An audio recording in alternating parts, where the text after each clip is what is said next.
오늘도 우리에게 은혜 주신 하나님을 찬양합니다. 제 목소리가 조금 쉬어서 듣기에 거북하게 대드려서 죄송합니다. 다음 주면 목소리가 회복되리라 생각합니다. 세계보건기구하고 하버드 대학에서 2020년 인류를 괴롭히는 3대 질병 가운데 하나를 이 우울증으로 꼽았습니다. 이 통계청이 발표한 작년 한 해 이 우리나라 자살자 수는 21,007명으로 하루에 58명이 자살을 하고 25분마다 한 명씩 스스로 목숨을 끊는 것으로 이렇게 작년에 통계가 나왔습니다.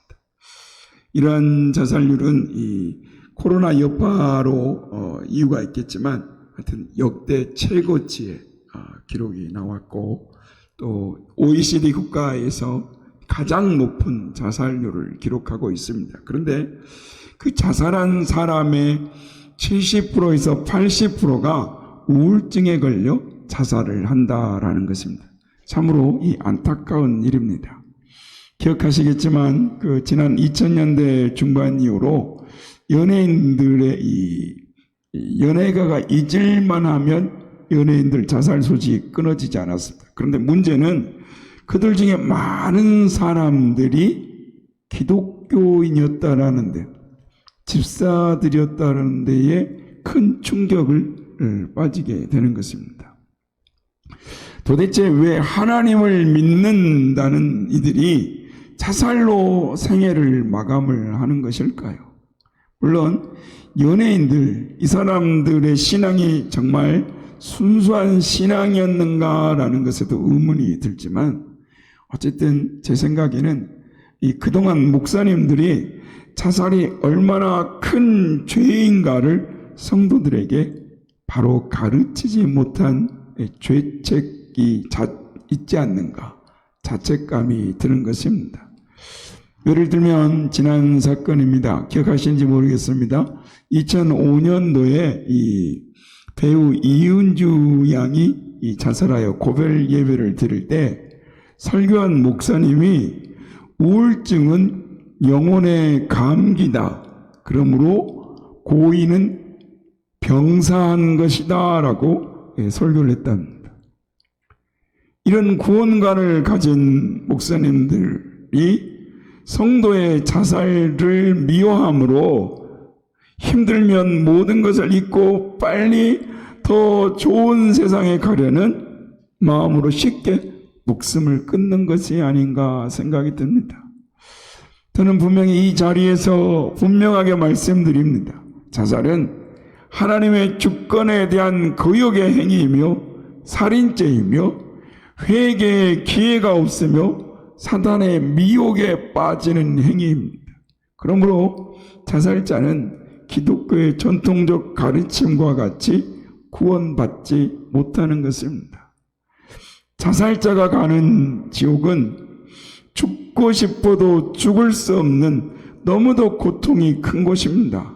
자살을 선택하는 것은 결국 지옥 백성이 되어 사탄의 영원한 노예로 살겠다라는 선택입니다. 자살은 스스로를 더 큰 파멸과 더 큰 비극으로 몰아넣는 행위인 것입니다. 그런데 오늘날 자살률이 자꾸 높아져 가는 걸 보면서 특별히 그리스도인들이 자신의 삶을 포기하는 것을 보면서 참 마음이 아프고 안타까운 것입니다. 그러므로 아무리 사는 것이 힘들고 고통스러워도 결코 자살해서는 안 되는 것입니다. 참고 견디면 앞으로 더 좋은 길을 하나님이 인도해 주실 것이다, 열어주실 것이다 라는 믿음으로 인내하며 견뎌야 하는 것입니다. 반드시 하나님이 선한 길을 열어주실 것입니다. 오늘 이 시간에는 오늘 본문에 나오는 엘리야를 살펴보므로 우울증을 극복하게 하시는 하나님의 손길을 살펴보므로 우리 안에 하나님이 주시는 말씀을 통하여 사탄의 미혹과 시련을 극복하고 우울증을 극복하는 우리 모두가 되시길 주의 이름으로 축원합니다. 여러분 따라하시겠습니다. 오늘 이 시간은 제가 여러분에게 여러분 따라하라고 말씀을 드릴 것입니다. 따라서 하시겠습니다. 자막 띄워주시고요. 자살은 지옥에 이르게 하는 너무도 큰 죄악입니다. 결코 자살해선 안 됩니다. 예, 그렇습니다. 자살은 지옥에 이르게 하는 너무 큰 죄악입니다. 결코 자살해서는 안 되는 것입니다. 여러분, 우리가 기억해야 할 것이 있습니다. 우울증은 죄가 아니라 부끄러운 질병도 아닙니다. 성경을 보면 하나님께 쓰임받았던 믿음의 사람들조차 우울증에 걸려 고생하는 것을 우리가 발견하게 됩니다. 많은 성경을 해석하는 주석가들은 오늘 본문에 등장하는 엘리야 선지자도 우울증에 빠진 경우다라고 해석을 합니다. 그는 구약에 등장하는 선지자들 중에 가장 크게 하나님의 쓰임을 받은 사람입니다. 그가 사렙다 과부를 위해 기도하자 기근이 끝날 때까지 기름병에 기름이 끊어지지 아니하고 가루통에 밀가루가 없어지지 않았습니다. 그의 죽은 아들을 기도로 살리는 기적을 일으켰습니다.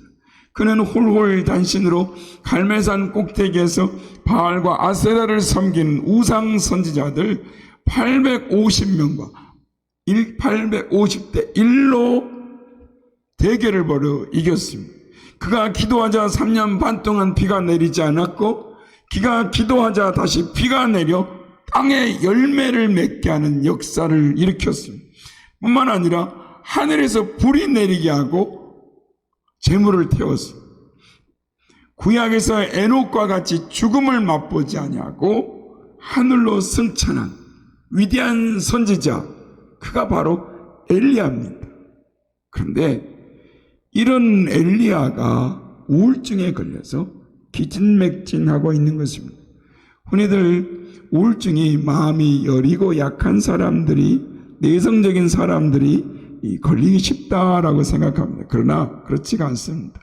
누가 봐도 명랑하고 적극적인 사람도 감당하기 어려운 형편에 처하게 될 때 우울증에 걸리게 되는 것입니다. 생각해 보십시오. 엘리야와 같은 영적인 거인도 우울증에 걸려서 차라리 죽었으면 좋겠습니다라고 하소연을 하고 있지 않습니까? 순복음교회 고 조용기 목사님의 간증입니다. 한번 들어보신 분도 있겠지만, 조 목사님이 젊었을 때 오늘의 본문을 읽고 마음이 굉장히 낙심했다고 합니다. 엘리야와 같은 종이 왜 이렇게 연약하게 되었을까? 하나님 앞에서 기도해서 하늘의 문을 열고 하늘의 문을 닫는 사람, 기도해서 하늘에 불을 내리게 하는 사람, 이 능력의 종이 이세벨의 한 여자의 협박에 못 이겨서 이렇게 절망해 할 수 있단 말인가? 이해할 수가 없었다라는 것입니다. 그러나 목사님이 엘리야를 이해할 때가 왔습니다. 조 목사님이 여의도 순복음교회를 지을 때 1차 오일 쇼크가 왔습니다. 은행들이 다 문을 닫고 직장을 잃고 돈은 없고, 공사한 회사에서는 돈을 내라고 하고 돈 낼 돈이 한 푼도 없고, 일꾼들은 목사님 보고 돈 내놔라고 벽돌을 들고 따라와서 여의도에서 마포까지 뛰어 도망갔다라는 것입니다. 그리고 집에 들어오니까 먹을 것이 하나도 없는 거예요. 그런데 큰아이가 저녁을 못 먹었다고, 배고프다고 밥을 달라고 우는 겁니다. 그래서 목사님이 내일이면 어떻게 밥을 만들어 볼 테니 지금은 참아라, 밥이 없다. 어린아이가 그거 말이 통합니까? 배고파 밥 줘 하고 우니까 목사님이 애를 때렸습니다. 내일까지 참으라 하는데 뭐냐? 그러면서 탁 때렸더니 극도의 스트레스에 걸려서 애를 때리니까 옆에 있던 아내가, 사모님이 왜 애를 때리냐고, 나를 못 때리니까 애를 때리냐고, 그러면서 어린애를 데리고 그냥 친정으로 가버리더랍니다. 혼자 방 안에 앉아 있으니 살 힘이 없는 겁니다. 주님은 온데간도 없고 하나님께 버림받은 것 같고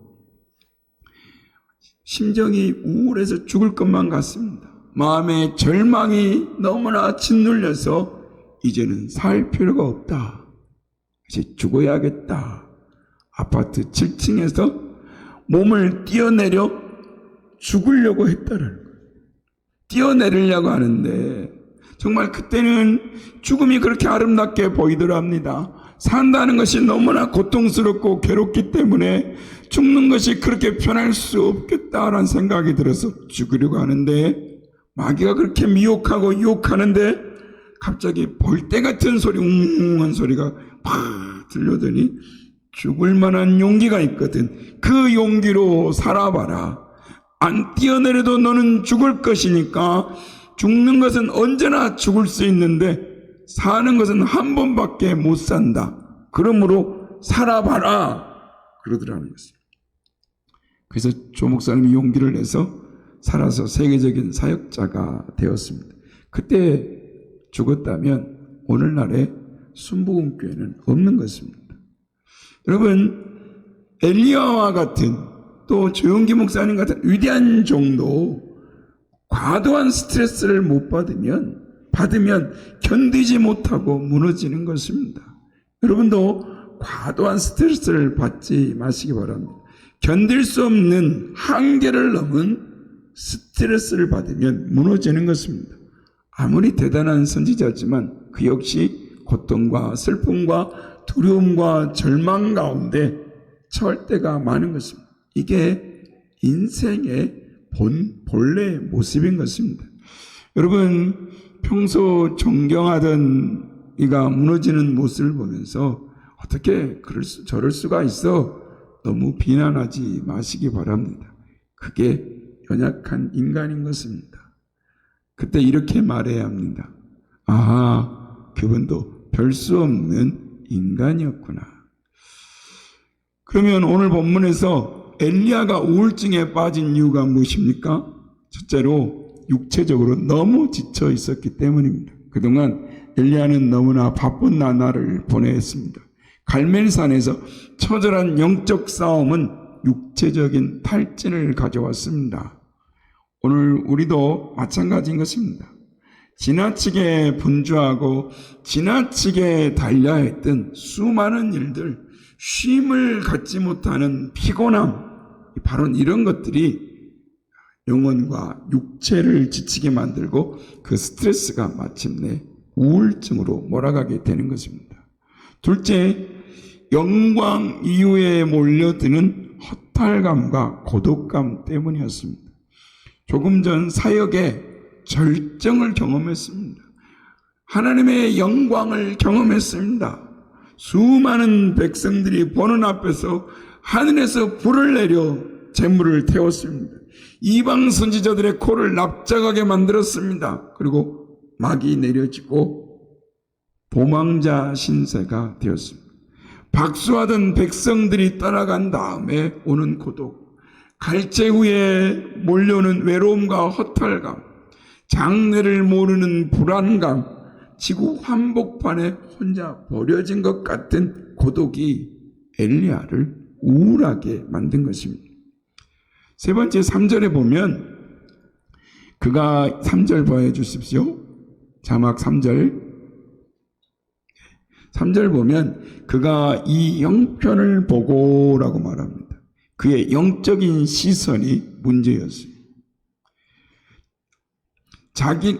이 하나님을 바라보는 대신에 세상의 형편과 조건을 바라봤습니다. 자기를 죽이겠다고 덤벼드는 이세벨과 그가 보낼 군사를 본 것입니다.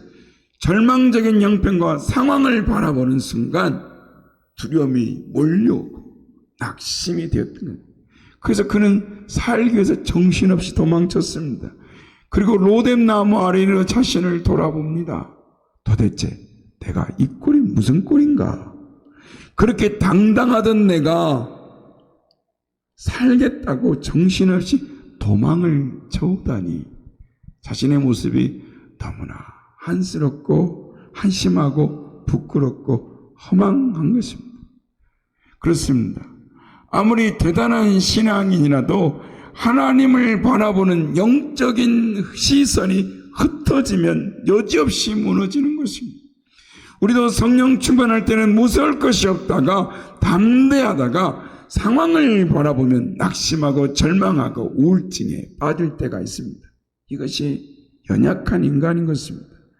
갑자기 너무 환경에 어렵게 보이는 것, 무서워 보이는 것입니다. 문제가 너무 크게 보이는 것입니다. 내가 감당하기에 너무나 역부족으로, 도무지 역부족으로 느껴지는 것입니다. 이때 심리적인 도피의식이 찾아오는 것입니다.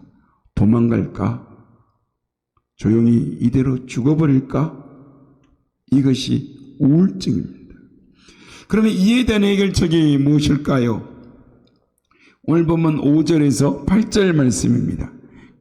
5절에서 8절 우리 한번 같이 읽어보겠습니다. 시작. 로뎀나무 아래에 누워 자더니 천사가 그를 어루만지며 그에게 이르되 일어나서 먹으라 하는지라. 본즉 머리맡에 숯불과 구운 떡과 한 병 물이 있더라. 이에 먹고 마시고 다시 누웠더니 여호와의 천사가 또 다시 와서 어루만지며 이르되 일어나 먹으라. 내가 갈 길을 다 가지 못할까 하노라 하는지라. 이에 일어나 먹고 마시고 그 음식물의 힘을 의지하여 40주 40야를 가서 하나님의 산 호렙에 이르니라. 여기에 엘리야를 향한 하나님의 해결책이 있습니다. 그 해결책이 천사를 보내신 일입니다. 그 다음 시트를 돌려주세요. 네. 천사를 보내고 그를 통해 어루만져 주십니다. 그 다음에 그로 하여금 먹고 마시고 쉬게 하는 것입니다. 하나님의 치유는 1차적으로 육체적인 것이었습니다. 하나님이 왜 그렇게 하셨을까요? 그가 육체적으로 탈진해 있었기 때문입니다. 우리는 모두 이 낙심을, 우울증을 영적인 문제로만 해석하고 영적으로만 치유하려고 합니다. 그러나 그렇게 해서는 안 되는 것입니다. 본문에 하나님의 치유의 순서를 정리하면 이렇습니다. 제일 먼저 한 일은 어루만져 주셨습니다. 그리고 그 다음은 먹고 마시는 일이었습니다. 그 다음은 누워 자는 일이었습니다. 어루만지고 먹게 하고 마시게 하고 편히 쉬고 잠들게 하셨습니다. 여러분, 우리의 하나님은 위로의 하나님인 것입니다. 우리가 낙심하고 탈진하고 우울할 때 우리 곁에 천사를 보내주셔서 위로해 주시고 성령님이 위로해 주시는 것입니다. 우리의 상처받은 마음을 위로해 주시고 어루만져 주시고 싸매어 주시고 회복시켜 주시는 것입니다. 사람을 통해 위로해 주시고 어루만져 주시는 것입니다. 마이애미 신체 접촉 연구소의 연구 결과에 의하면 어루만지는 애정 어린 접촉을 통하여 엔돌핀의 분비를 촉진시키고 인체 면역력이 강화되는 결과가 나왔습니다. 서로 어루만져주고 등을 쓰다듬어주고 또 두드려주면 몸에 엔돌핀이 생기고 그 엔돌핀이 우리를 기쁘게 행복하게 만들어준다는 것입니다. 그래서 우울증 환자들 중에 이 가족의 한 사람이라도 또는 친구나 누구든지 그에게 지속적인 관심을 갖고 이 곁에 있어주면 두드려주고 쓰다듬어주고 격려해주면 놀랍게도 급격하게 증세가 호전된다라는 것입니다. 여러분, 우울증에 빠진 우울증 때문에 좌절과 절망 가운데 있는 들을 발견하면 꼭 어루만져 주십시오. 남편이 우울증에 걸렸으면 꼭 쓰다듬어 주십시오. 위로해 주십시오. 아내가 우울증에 걸렸으면 아내를 어루만져 주시고 도닥여 주십시오. 격려해 주십시오. 자식들의 우울증을 치료해 주십시오. 부모님의 우울증을 치료해 주십시오. 그래, 잘 될 거야. 걱정하지 마세요. 건강해질 거야. 하나님이 도와주실 거야. 회복될 거야. 소망한 대로 하나님이 잘 되게 하실 거야. 괜찮아. 힘내 하면서 두드려주고 어루만져주면 우울증이 회복되는 것입니다. 마음의 상처가 치료되는 것입니다. 그러므로 여러분이 오늘 남편의 천사가 되고 아내의 천사가 되고 자녀들의 천사가 되고 이웃의 천사가 되어서 어루만져 주시는 여러분들이 되시길 주의 이름으로 축원합니다. 따라 하시겠습니다. 힘들고 어려울 때 어루만져 주는 천사들이 됩시다. 네, 맞습니다. 우울하고 어렵고 힘들 때 누가 위로해주고 말 한마디만 견뎌주면 그렇게 힘이 나고 그렇게 용기가 생기고 그 어려움을 견디고 극복할 수 있는 것입니다. 우울하고 힘들고 어려울 때 휴식이 필요합니다. 먹고 마시고 잠자는 쉼의 시간을 가져야 하는 것입니다. 우울증을 예방하는 모든 안내책자들을 보면은 예외 없이 등장하는 수칙이 과로를 피하고 충분한 휴식을 취할 것을, 영양관리와 자신에게 맞는 수면 습관을 유지할 것을, 그리고 경쟁적인 생활 태도를 버리고 즐겁게 살아가라 라고 말을 하고 있습니다. 먹고 마시고 잠자는 휴식을 통해 스트레스를 이기고 항상 성령 충만할 때 범사에 잘 되며 강건해질 수가 있는 것입니다. 엘리야가 이렇게 하나님의 치료에 하나님의 해결책 가운데 떡을 먹고 물을 마시고 일어나서 한 일이 40일 40야를 걸어서 하나님산 호렙산으로 갑니다. 이 부분을 여러 가지로 해석을 하지만 일단 말씀에 나와 있는 대로 보면 우울증과 스트레스를 해소하기 위해서는, 기분 전환을 위해서는 육체적인 운동이 꼭 필요하다라는 것입니다. 잠언 17장 22절에 보면 마음의 즐거움은 양약이라도 심령의 근심은 뼈를 마르게 하느니라 라고 말씀합니다. 운동을 하면 엔돌핀이 나와 마음이 즐거워집니다. 걸으면 뇌세포가 활성화되고 근육질이 유지되어 건강해지고 혈액순환이 좋아지는 것입니다. 하루에 10,000보라고 하는데 13,000보 정도 걸으면 근육이 유지가 되고 지방이 연소되어서 혈액순환이 좋아지게 된다라고 합니다. 그러면 마음이 상쾌해지고 기뻐지는 것입니다. 마음이 기쁘면 우리 몸이 약 공장이 되어서 온갖 약을 생산함으로 육신의 병도 다 고쳐지는 것입니다. 이게 하나님이 엘리야에게, 우울증에 빠진 엘리야에게 처방하신 해결책이었습니다. 따라 하시겠습니다. 마음이 우울할 때는 보여주세요. 먹고 마시고 잠자고 걸으며 운동합시다. 우리 성도님들도, 우리 연세드신 성도님들도 계시고 그런데 이 코로나라고 해서 집에만 계시지 마시고 우울할 때 잘 먹고 맛있는 거 먹고 잠자고 걸으며 운동해야 하는 것입니다. 이렇게 엘리야의 소생을 도우신 하나님은 이제 그를 호렙산으로 가게 하십니다. 둘째 처방을 위해서인 것입니다. 호렙산이 어디입니까? 호렙산은 신의 산, 이스라엘 백성들의 성산입니다. 모세가 하나님의 부르심을 받고 십계명을 주셨던 장소가 호렙산입니다.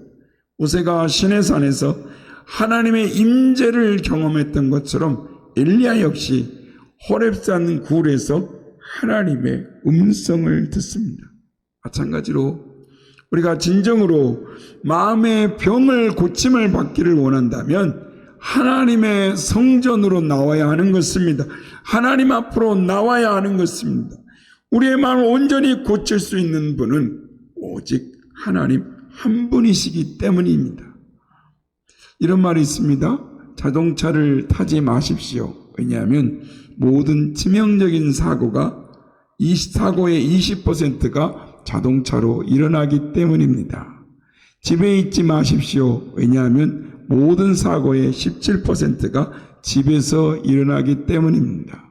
횡단보도를 걷지 마십시오. 왜냐하면 모든 사고의 14%가 횡단보도에서 걷다가 일어나기 때문입니다.